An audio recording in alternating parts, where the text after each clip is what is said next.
Muy bien, permítame decirle que estamos predicando de familia hace un mes. Hoy es la quinta enseñanza sobre familia. Hemos hablado sobre la unidad de la familia, sobre lo bueno que es esperar en las promesas de Dios para la familia, sobre el valor que tiene estar juntos, de acuerdo en familia. La semana pasada hablamos de padres e hijos. Y entonces algunos hijos están muy agradecidos, otros no tanto, pero aquí están otra vez en la iglesia. Gracias por venir, y a los papás también.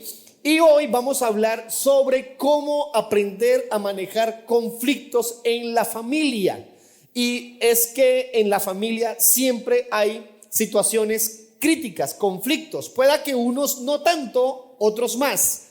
Pero pregunto, ¿alguna familia aquí, ustedes, tienen conflictos en algún momento, crisis en algún momento? ¿Sí los hay? Creo que todos. La única forma de no tener conflictos familiares sería no tener familia. Creo yo. Siempre habrán distancias, siempre habrán situaciones que como que causan fisuras, nos duelen, nos lastiman un poco.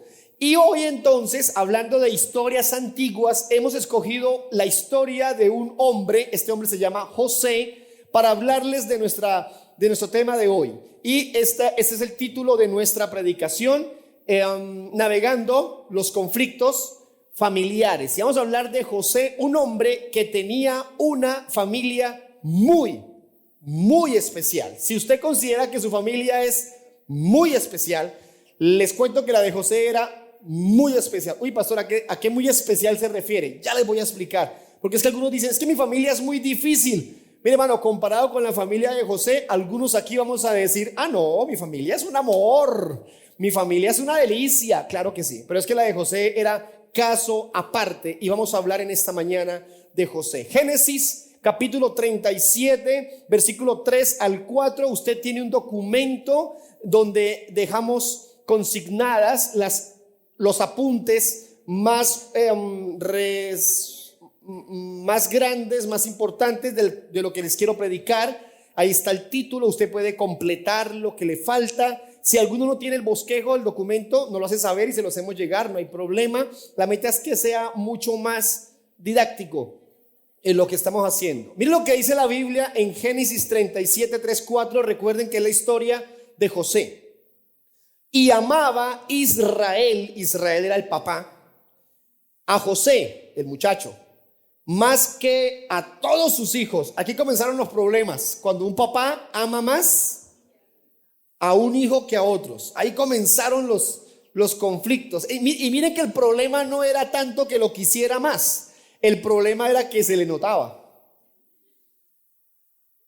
No lo disimulaba al menos. Entonces miren esto, porque lo había tenido en su vejez. El abuelo tenía algo de razones. Era que el muchacho lo había tenido ya estando él mayor.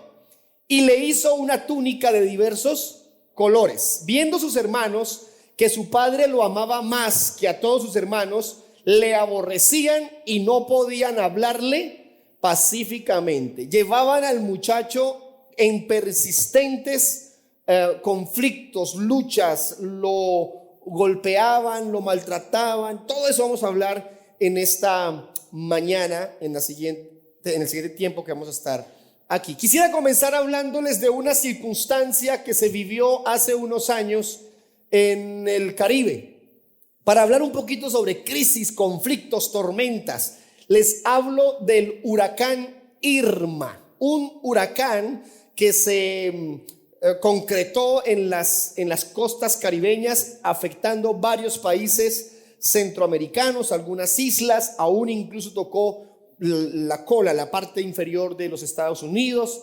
Un huracán categoría 5, y dicen que es el tercer huracán más grande que han vivido en aquel sector del mundo.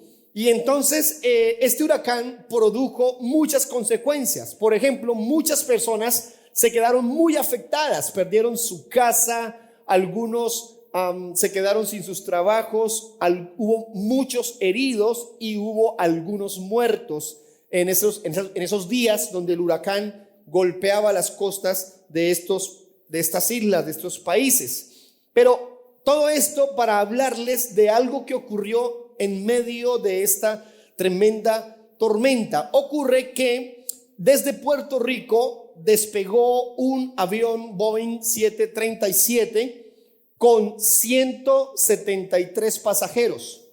Entonces el acuerdo al que llegaron es: vamos a despegar y este va a ser el último vuelo.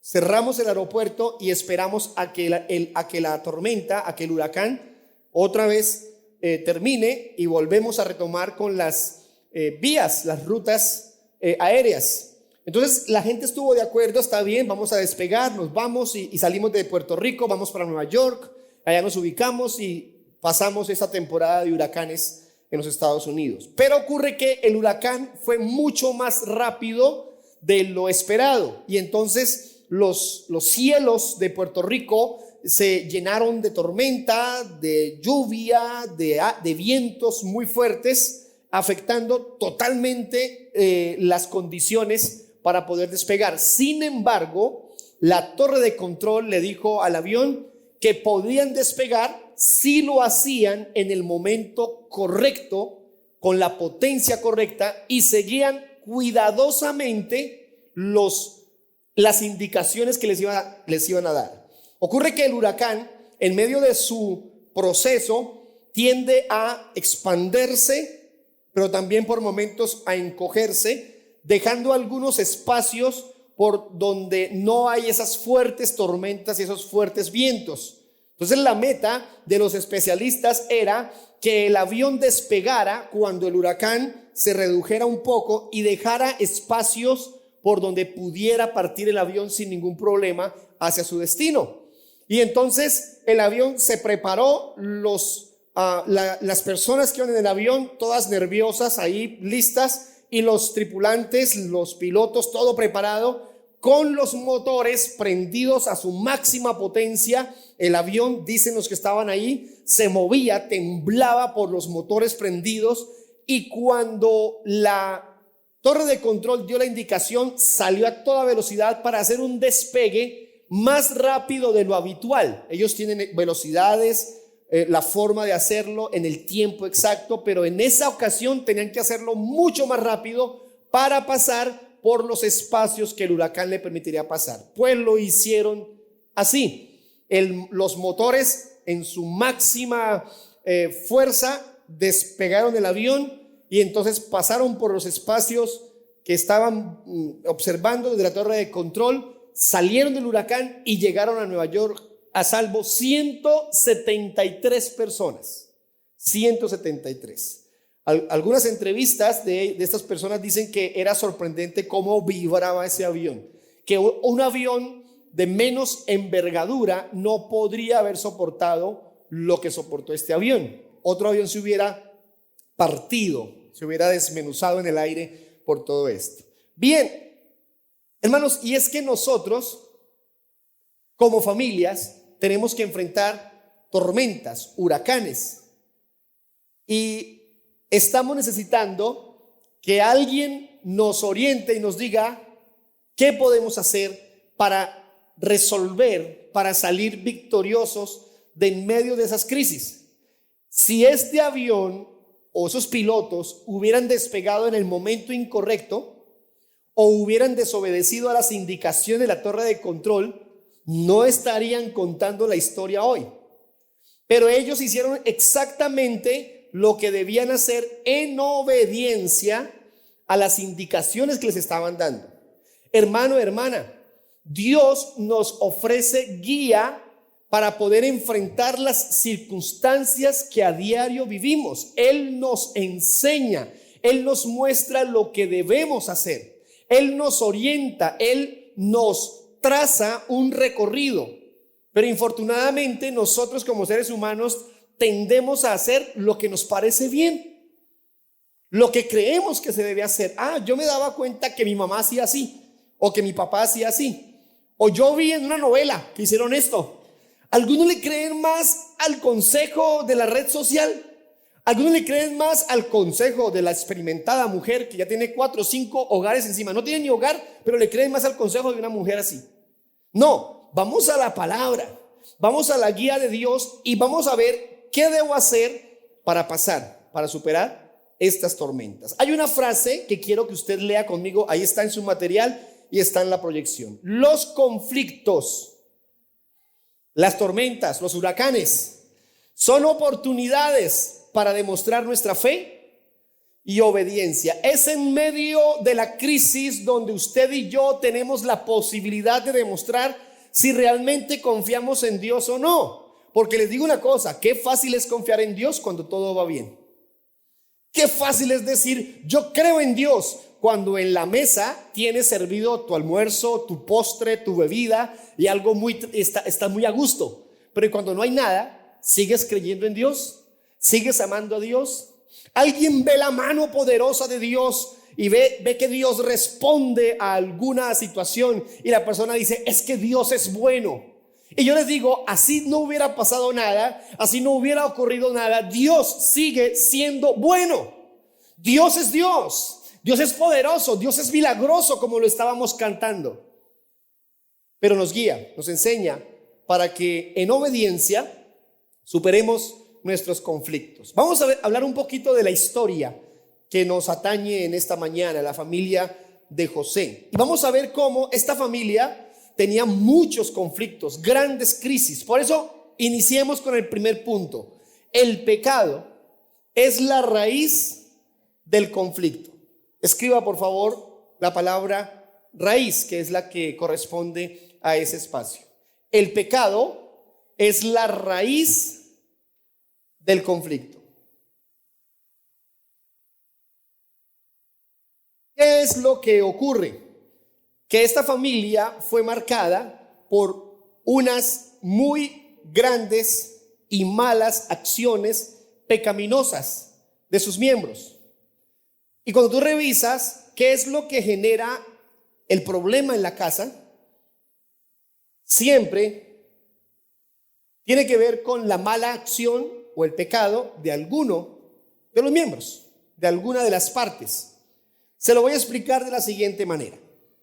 José era hijo de Jacob. Jacob, el nombre, significa engañador. Y Dios le cambia el nombre y le pone Israel. Israel significa el que lucha con Dios. Jacob significa engañador. ¿Era que Jacob era un engañador? Sí, engañó al papá. Sí, engañó a su hermano. Engañó a su familia. Jacob tenía 4 mujeres. 2 esposas, 2 concubinas. Culturalmente era aceptado, pero espiritualmente era algo pecaminoso, porque no lo que te aceptan culturalmente siempre será santo o íntegro. Hoy culturalmente está permitido que consumas drogas, culturalmente, pero no es algo santo. Hoy culturalmente está permitido que consumas drogas en un bar, porque tomar alcohol es consumir droga, algunos lo niegan, pero eso es una droga. Dentro del cuadro de drogas, el alcohol es una droga. Entonces, eso es pecaminoso. Pero como culturalmente es aceptado, ¿cuál es la frase de algunos? La frase, todo el mundo lo hace, y como todos lo hacen es porque no es malo. No, no es cierto. Entonces, Jacob era un mentiroso, era un tramposo. Con sus esposas tuvo muchos hijos. Era tan grave la situación familiar que uno de los hijos de Jacob se metió con una de las concubinas del papá. O sea que ¿con quién se metió? Con la madrastra. Qué bonita familia. Y súmele a eso varias situaciones adicionales que dejaban ver una familia quebrantada, afectada, lastimada por el pecado y la maldad de todos ellos. Concentrémonos en José. ¿Qué ocurrió con José? José era un muchacho que Jacob tuvo ya en su vejez. Jacob, Israel, lo amaba mucho, pero comenzó a tener gestos de amor por su hijo, y esos gestos hicieron que los otros hermanos estallaran en envidia y en rabia contra José. Problemas graves cuando los hermanos pelean entre sí. Por supuesto, eso es delicado, es triste. Y entonces viene la pelea contra José, lo amenazaron, lo lastimaron, lo golpearon e hicieron otras cosas. Permítame leerles algunas. Versículo 11 del capítulo 37. Y sus hermanos le tenían Envidia. Pregunta, ¿la envidia es pecado? Sí, sí. Entonces, el conflicto es generado por el pecado. Entonces, los hermanos le tenían envidia, mas su padre meditaba en esto. Ahora el versículo 18 y 20, cuando ellos le vieron de lejos, venía José, antes que llegara cerca de ellos, conspiraron contra él para matarle. ¿La conspiración es pecado? Sí. ¿Lo iban a matar? ¿Matar es pecado? Sí. Y dijeron el uno al otro, he aquí viene el soñador, ahora pues venid, matémosle, echémosle en una cisterna y diremos, alguna mala bestia lo devoró y veremos qué será de sus sueños.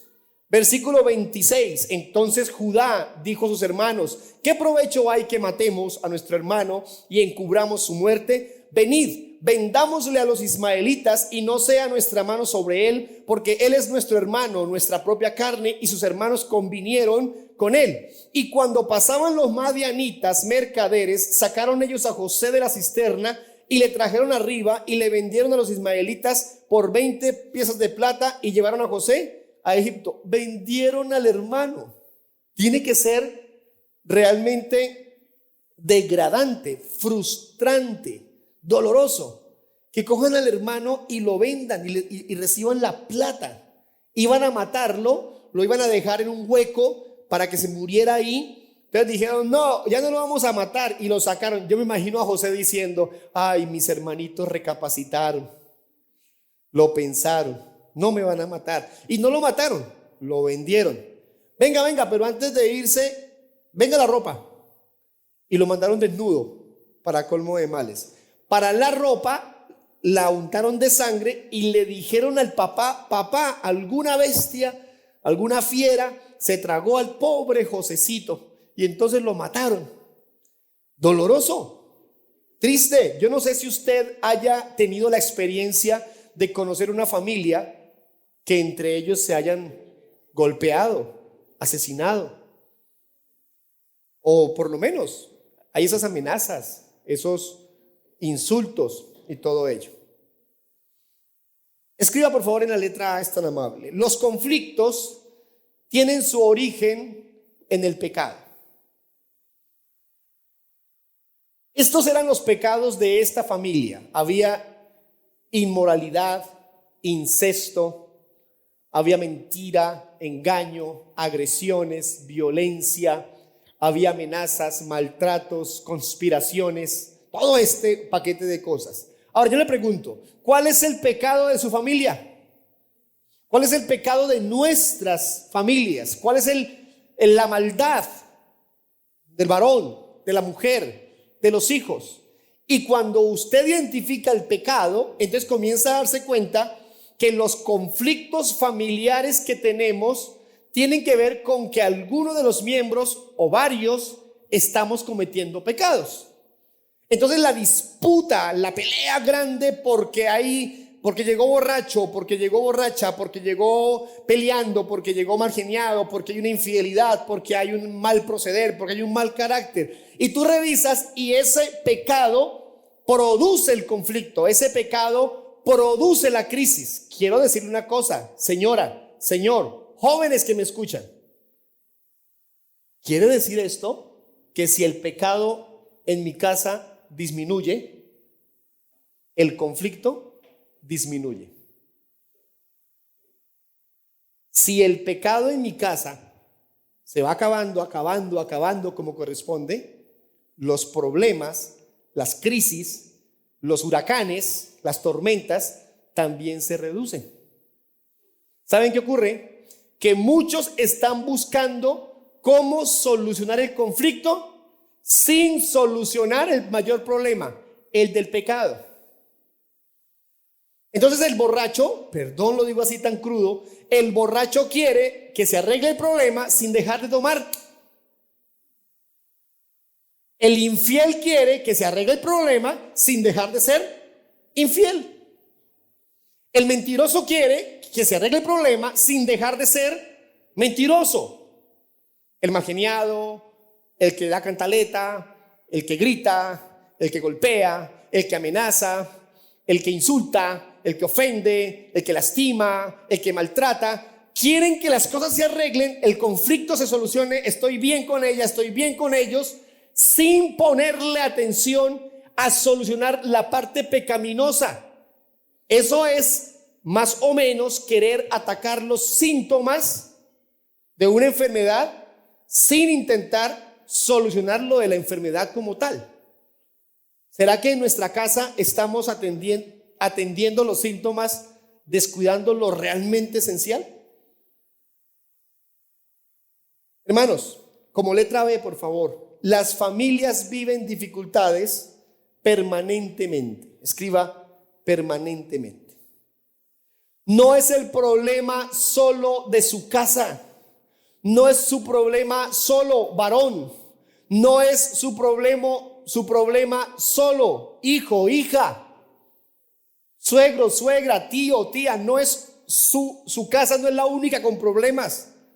Todos estamos viviendo diferentes circunstancias. Si uno a uno pasáramos por aquí a contar cuál es el problema que tenemos, creo que todos tendríamos algo que contar.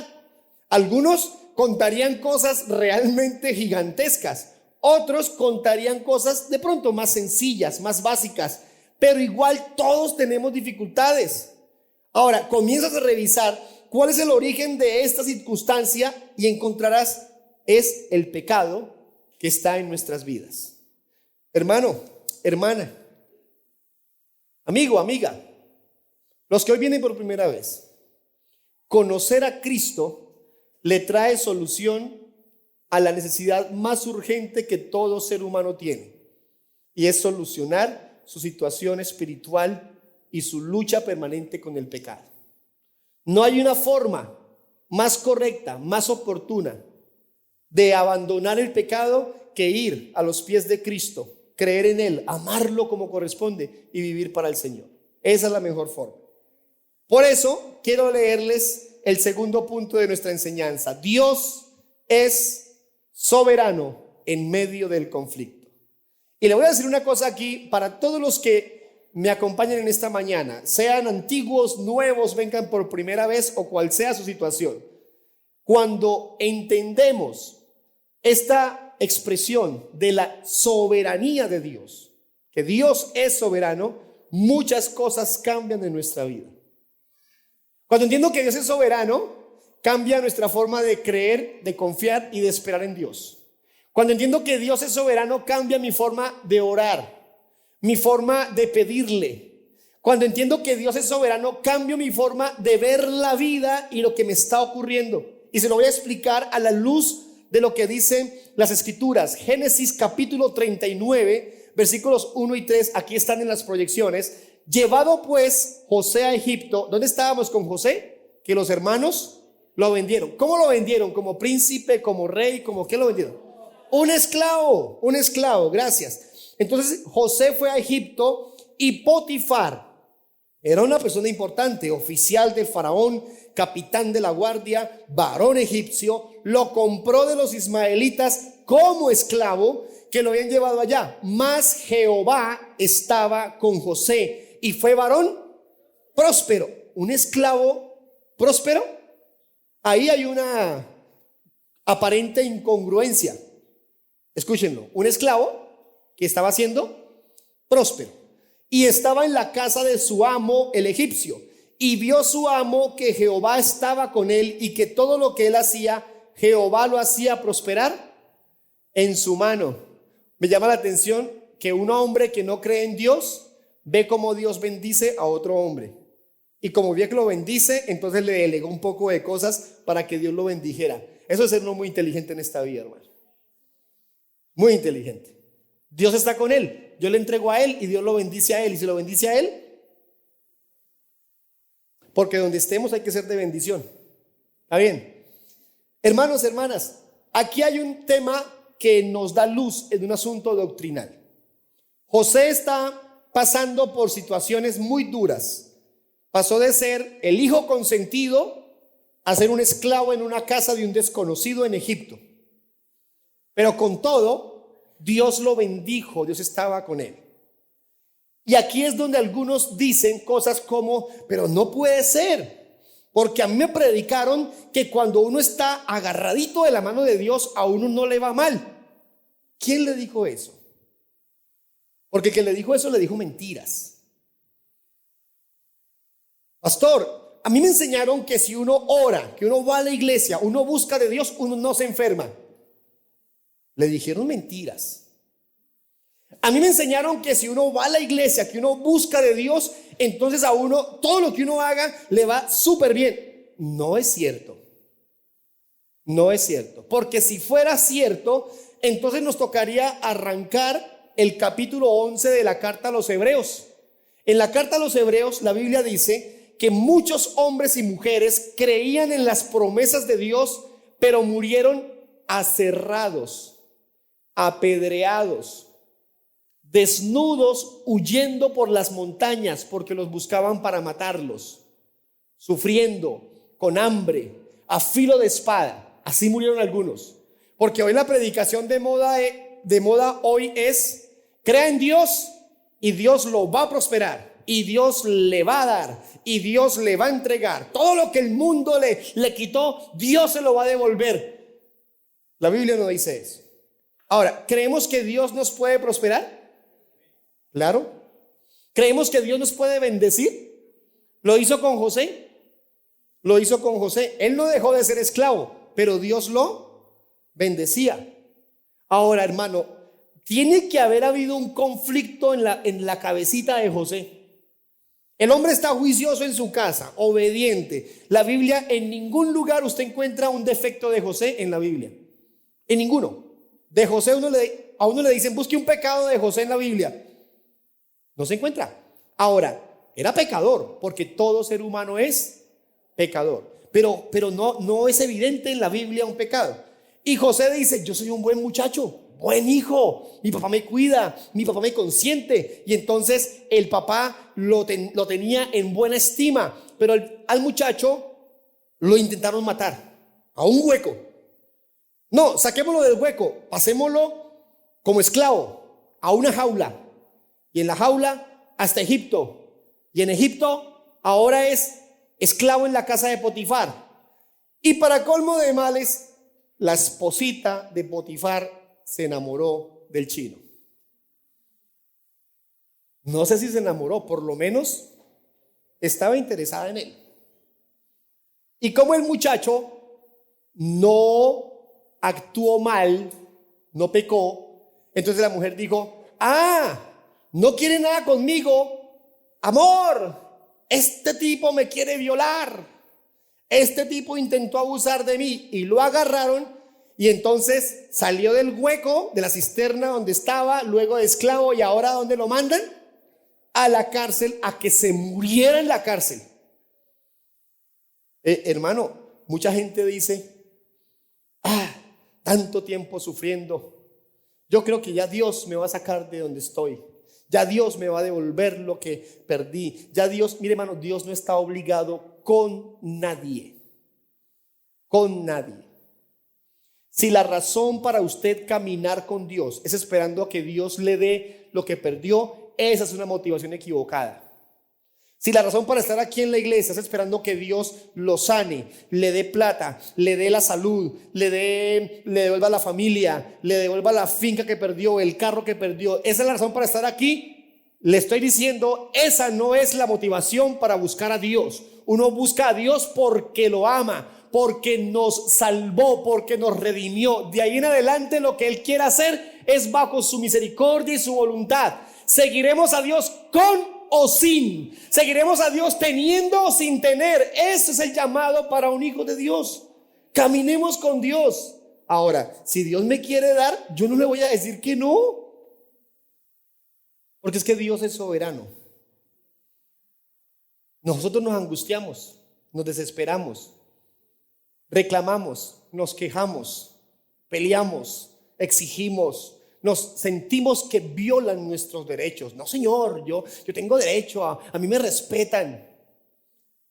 Pero es que Dios está obrando como estábamos cantando, porque somos buenos para cantarlo. ¿Cómo es que dice la canción, Natalia, que estabas cantando? Aunque no te pueda ver, sé que estás obrando. Sé que estás obrando. Y lo cantamos bonito y nos suena bonito. ¿cierto? Pero cuando estamos allá apagando los aires, cuando estás manejando el carro en la vía, cuando estás esperando que te incumplen con la cita, cuando estás en el odontólogo que nada, que te atienden, ¿cierto? Dios está obrando. Dios está obrando.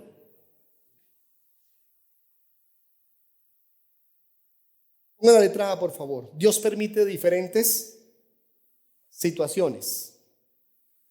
Dios las permite. ¿O usted cree que alguna de estas cosas sorprendió a Dios? Entonces Dios se fue por allá y estuvo en otras galaxias y volvió. ¿Cómo que José está en una cisterna? ¿A qué horas lo metieron ahí? ¿Usted cree que a Dios se le sale algo del control?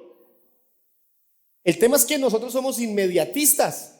Estamos pensando qué vamos a almorzar, más tarde qué vamos a hacer. Algunos están planeando ya la semana próxima y los más visionarios ya estamos viendo el próximo mes, que será diciembre, noviembre, diciembre, ¿cierto? Los más.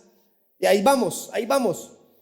Dios estableció desde la eternidad y para la eternidad un propósito. Y todo lo que ocurra desde la eternidad y para la eternidad, en todo este recorrido, ya está planeado por Dios.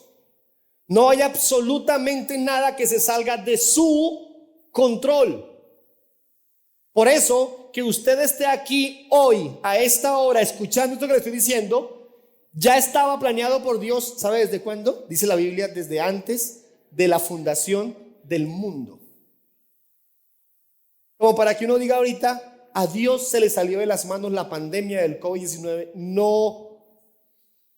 A Dios se le salió de las manos y se murió mi mamá, mi papá, mi tío. No. Él es soberano. Por eso la letra B. Dios cumple sus propósitos. Dios cumple sus propósitos.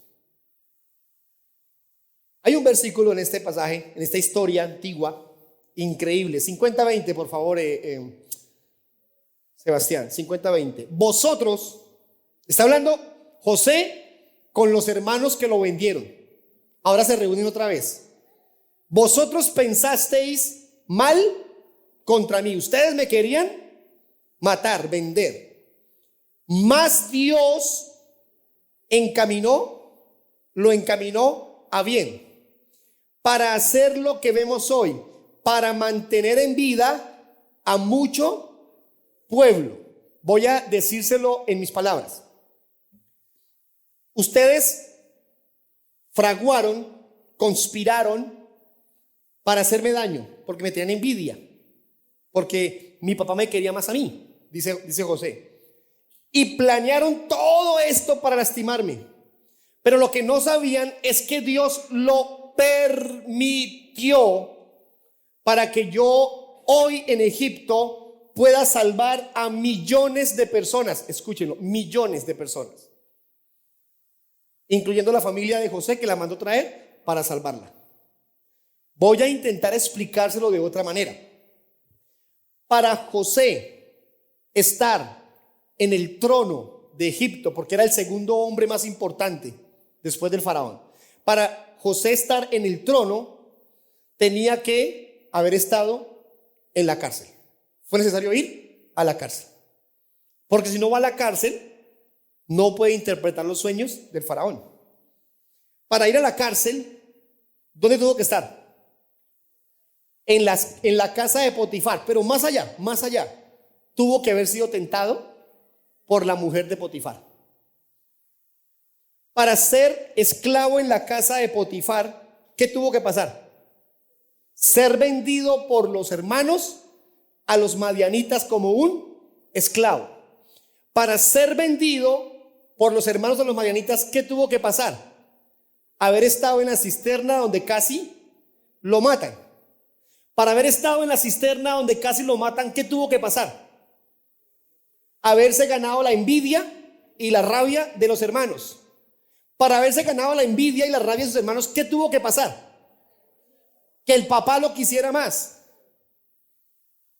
Que el papá lo quisiera más. ¿Ven cómo cada cosa tiene en Dios la evidencia del cumplimiento de sus propósitos una a una, cada cosa, cada situación, cada momento. Señor, señora, lo que usted ha vivido hasta aquí no ha sido una casualidad, no ha sido una coincidencia. Todo tiene que ver con la perfección del propósito de Dios. Pastor, pero es que me dolió mucho lo que me pasó. ¿Usted cree que a José no le dolió?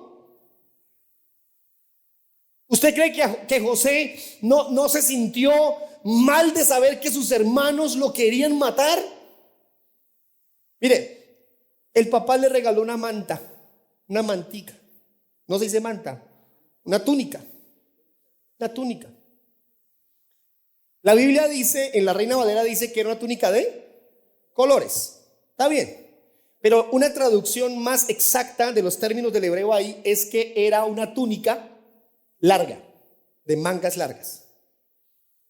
Entonces el papá le regaló la túnica al hijo de mangas largas y hasta el tobillo. A los hermanos les daba túnicas de manga corta y hasta la rodilla. ¿Por qué? Porque eran túnicas para personas que trabajaban en el campo. Pero la túnica larga era para los que se quedaban en casa. ¿Envidia o no? Ah, no, pues el niño bonito.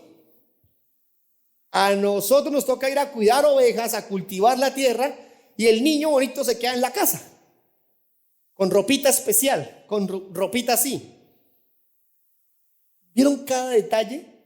¿Vieron la perfección de cada cosa? Dios lo permitió, cada situación, todo esto. Mire, hermano, yo no sé por dónde Dios lo ha pasado a usted.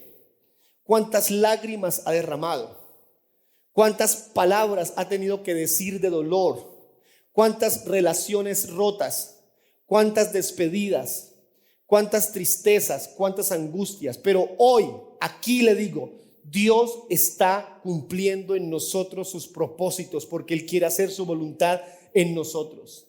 Él está en esta mañana diciéndote: todo esto es parte de un plan, y me encanta decir esto, un plan perfecto, porque Dios no se equivoca en nada de lo que nos ha permitido vivir. Por eso, este tercer punto, ya les dije la letra B, ¿cierto? Dios cumple sus propósitos. La letra C, perdón, Dios usa todo para bien. Y este versículo lo define muy bien. Y sabemos, mire la confianza de Pablo, estoy seguro que a los que aman a Dios, todas las cosas les ayudan a bien. Esto es, a los que conforme a su propósito son damas, caballeros, cuidado, ajustemos aquí una tuerquita en lo doctrinal. Esta promesa no es para todos los seres humanos. Usted no le puede estar diciendo, por ejemplo, esto a una persona que no cree en Cristo. ¿Cómo le dice eso? Si el versículo dice a los que aman a Dios. Toda promesa tiene un condicionamiento. Y aquí hay varios. ¿A quién todas las cosas les ayudan para bien? A los que aman a Dios. Solamente puedes ir al Padre a través de Jesucristo. Si no has creído en Jesús como Salvador, no amas a Dios. Y luego dice, esto es para los que conforme a su propósito son. Si no has sido llamado por Dios conforme a su propósito, en otras palabras, si no estás caminando en la voluntad de Dios, esto no aplica. Y algunos somos como ligeros, ¿no? Como ligeros. Le decimos a cualquiera en cualquier lado: no, tranquilo, Señor, que todo ayuda para bien. De pronto para usted, pero para él no. Porque hay condicionamientos.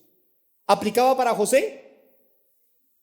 Amaba profundamente a Dios, queda claro porque en su historia, en la Biblia, se nota su actitud hacia el Señor. Tercero, la reconciliación es la ruta de salida del conflicto.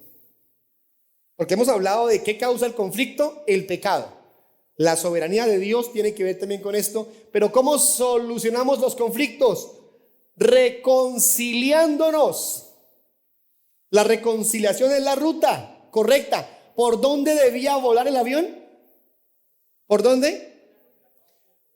Exactamente donde el huracán lo permitía. ¿Y quién indicaba eso? La torre de control. ¿Está bien? Miren estos versículos, capítulo 50, versículo 17 al 21. Así diréis a José, el papá mandando a los hermanos: te ruego que perdones ahora la maldad de tus hermanos y su pecado, porque mal te trataron. ¿Qué están haciendo los hermanos? ¿Qué están haciendo? Pidiendo perdón. Perdónanos porque te maltratamos.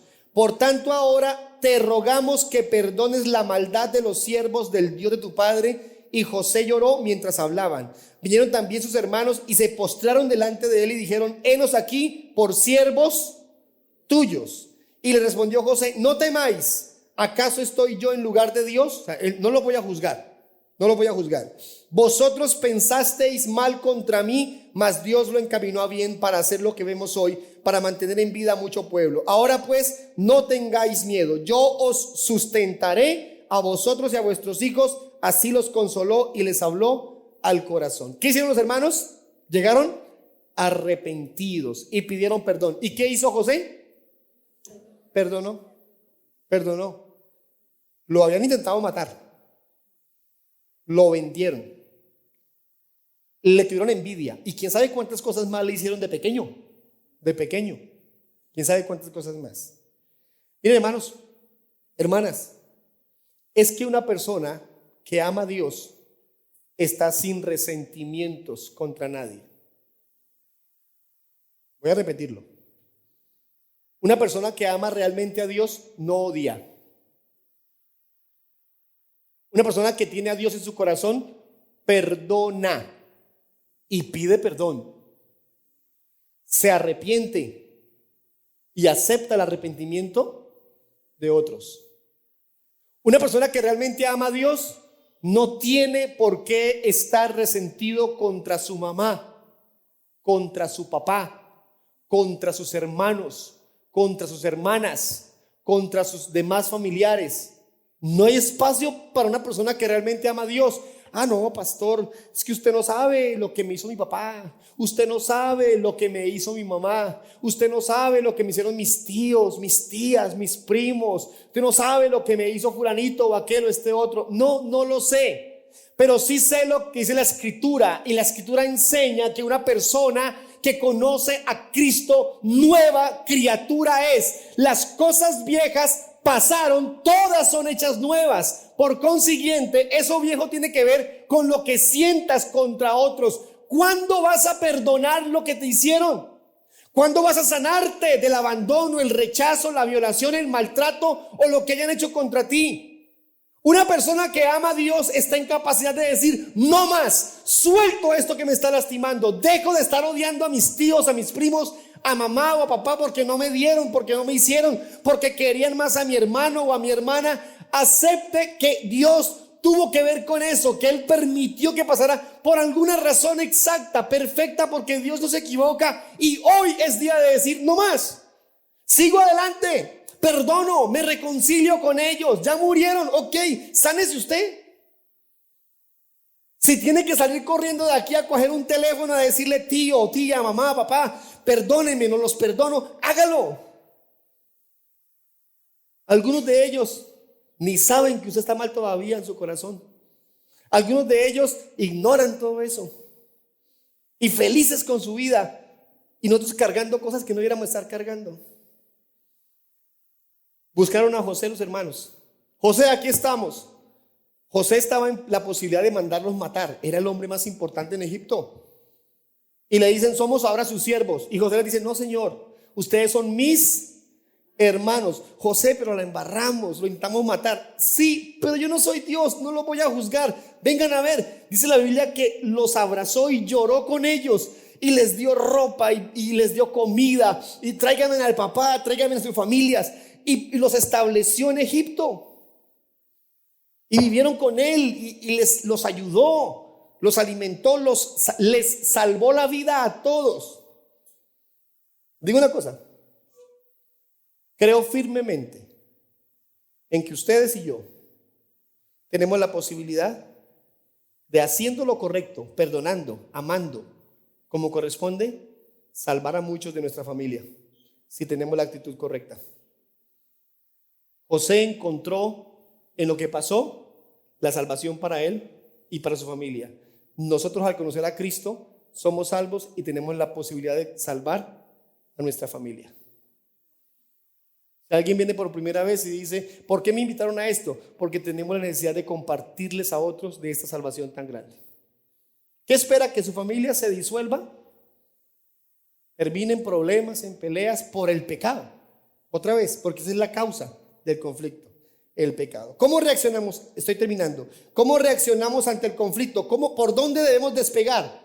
Algunos despegan por esta ruta, la del escape. Escríbalo por favor ahí, escape. Algunos niegan, algunos evaden, algunos piensan hasta en el suicidio. Oiga, muchas personas piensan en eso y hay más gente que piensa de lo que nosotros creemos, en el suicidio. Lo ven como una solución, muchos. Y para muchos salir del problema es hacer eso. Yo los dejo, yo no digo nada, yo me quedo callado, que hagan lo que quieran, evaden.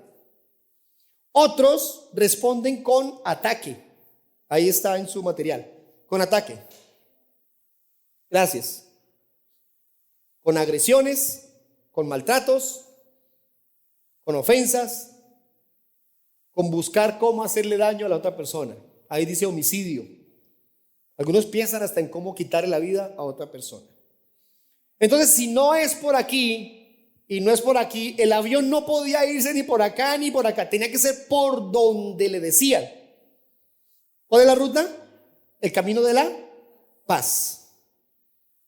El camino de la paz. Y eso implica pasar por alto y reconciliaciones. O sea, pasar por alto es como callado, que hagan lo que quieran. No. Pasar por alto tiene que ver con no detenernos a pelear por cualquier cosa. Puedo decirles algo con respeto, por cualquier bobada.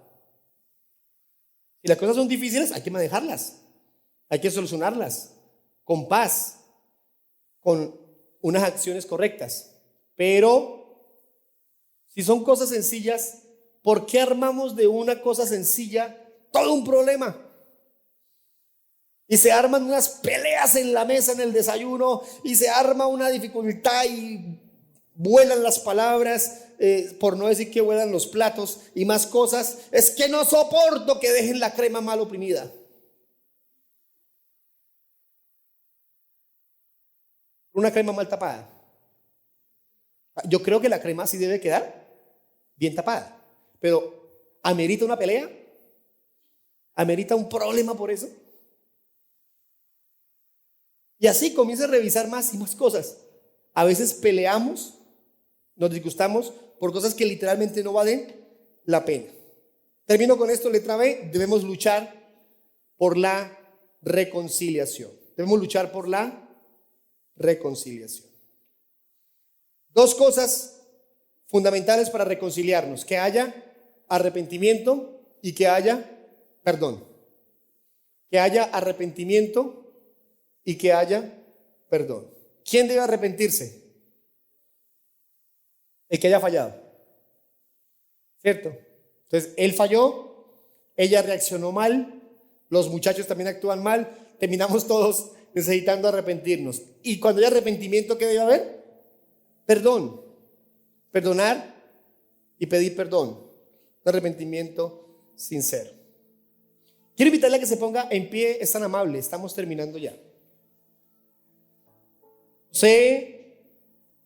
Tuvo una cadena de acontecimientos muy tristes, muy dolorosos.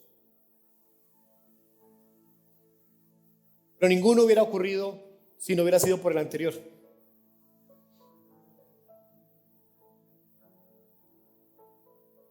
Necesario, justo, para que se cumpliera el propósito de Dios.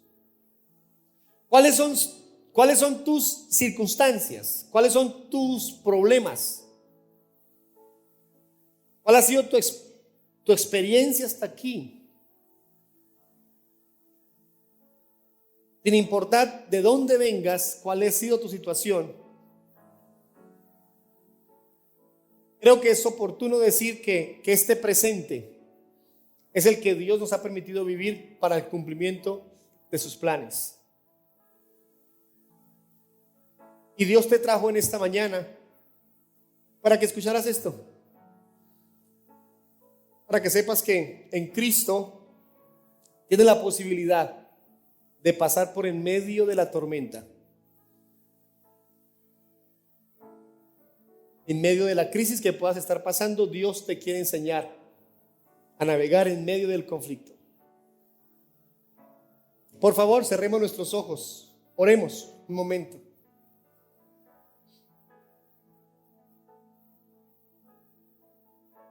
Padre, nosotros estamos sinceramente agradecidos contigo por guiarnos en medio de la tormenta, y con ello muy necesitados de en esta mañana reconocer que han sido tiempos muy difíciles, muy complicados, que realmente estamos viviendo conflictos. Tiene que ver con nuestro pecado, con nuestra inmoralidad, nuestra mala actitud, nuestras malas decisiones, actitudes agresivas, ofensivas, a veces groseras, vulgares. Perdón. Hoy te pedimos perdón.